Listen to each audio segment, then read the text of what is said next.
Bismillahirrahmanirrahim. Assalamualaikum warahmatullahi wabarakatuh. Nahmaduhu wa nasta'inuhu wa nastaghfiruhu wa na'udzu billahi min syururi anfusina wa min sayyiati a'malina ma yahdihillahu fala mudhillalah wa ma yudhlil fala hadiyalah. Rabbi shrah li sadri wa yassir li amri wahlul 'uqdatam min lisani yafqahul qawli. Selamat pagi anak-anak yang soleh dan soleha. Bagaimana kabarnya hari ini? Mudah-mudahan kalian selalu dalam lindungan Allah Subhanahu wa taala. Hari ini berjumpa lagi dengan Bapak untuk kalian belajar pendidikan agama Islam secara daring ya. Hari ini waktunya kita akan belajar pendidikan agama Islam untuk pelajaran yang ke-7, yaitu menerima qada dan qadar. Serta untuk submateri kali ini yaitu memahami makna qada dan qadar. Kemarin kita sudah bahas tentang memahami makna qada. Dan hari ini kita akan membahas yaitu tentang qadar, memahami makna qadar. Untuk itu nanti kalian simak baik-baik video ini. Tapi sebelumnya mari kita membaca doa terlebih dahulu agar pembelajaran kali ini bisa berjalan dengan lancar. Amin. Amin ya Allah ya Rabbal alamin. Bismillahirrahmanirrahim. Raditu billahi robba wa bil islami dina wa bi muhammadin nabiyan wa rasula. Rabbi jidni ilman warjukni pahman. Shadaqallahul azim. Setelah pembelajaran ini selesai, Bapak harap kalian bisa memahami makna qada dan qadar. Seperti Bapak bilang, qada kita sudah belajar ya minggu lalu. Kita fokuskan hari ini pembelajarannya dengan qadar. Untuk itu silahkan disimak baik-baik. Pengertian qadar. Qadar menurut bahasa artinya memberi kadar, aturan atau ketentuan.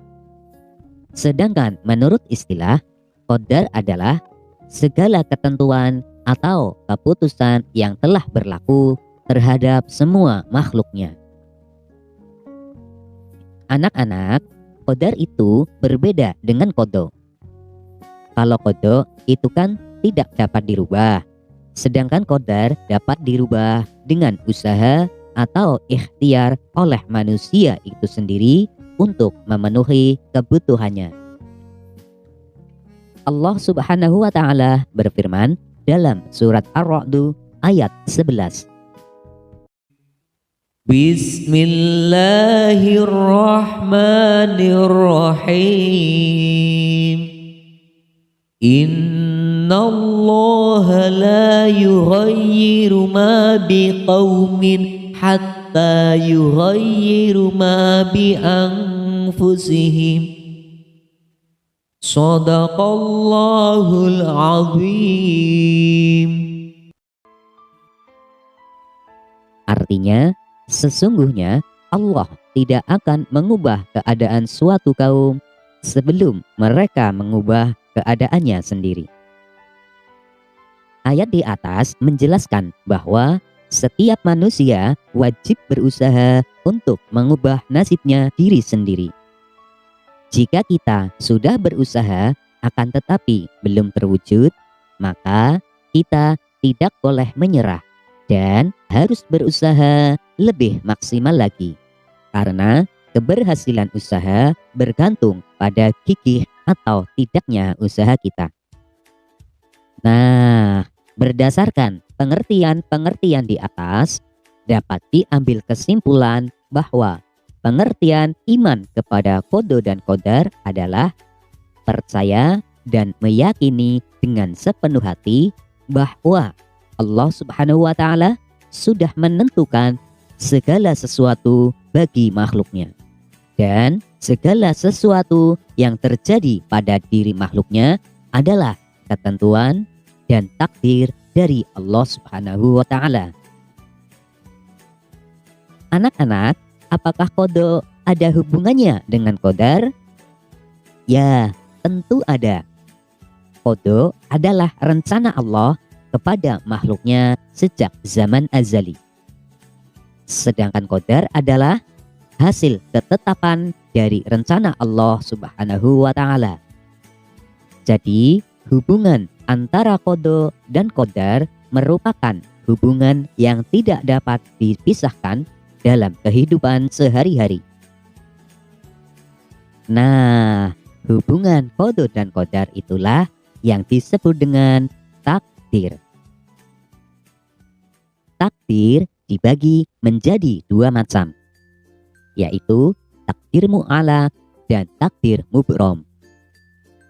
Takdir mu'alaq adalah ketentuan Allah yang mungkin masih dapat dirubah oleh manusia melalui usaha atau ikhtiar.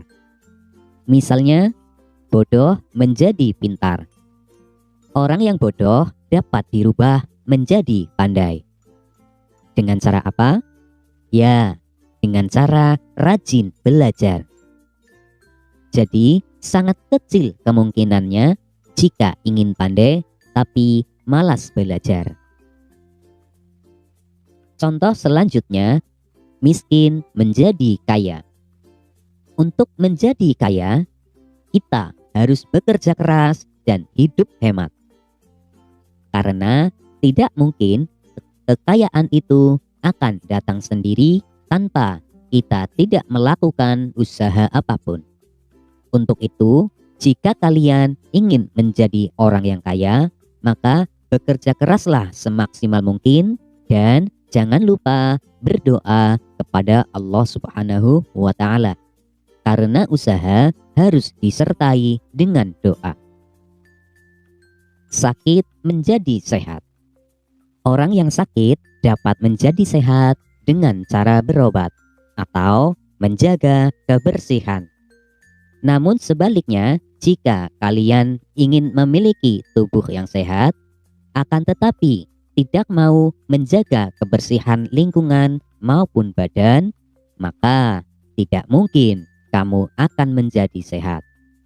Justru malah sebaliknya, kamu akan menjadi sakit.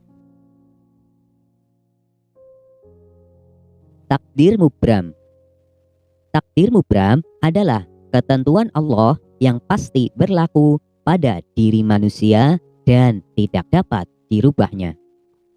Misalnya, hari kiamat. Hari kiamat pasti akan datang. Kapan dan bagaimana terjadinya, itu semua hanya Allah Subhanahu wa Ta'ala yang mengetahuinya.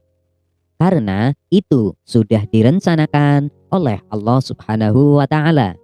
Dan Allah Subhanahu wa Ta'ala yang menjadi takdirnya.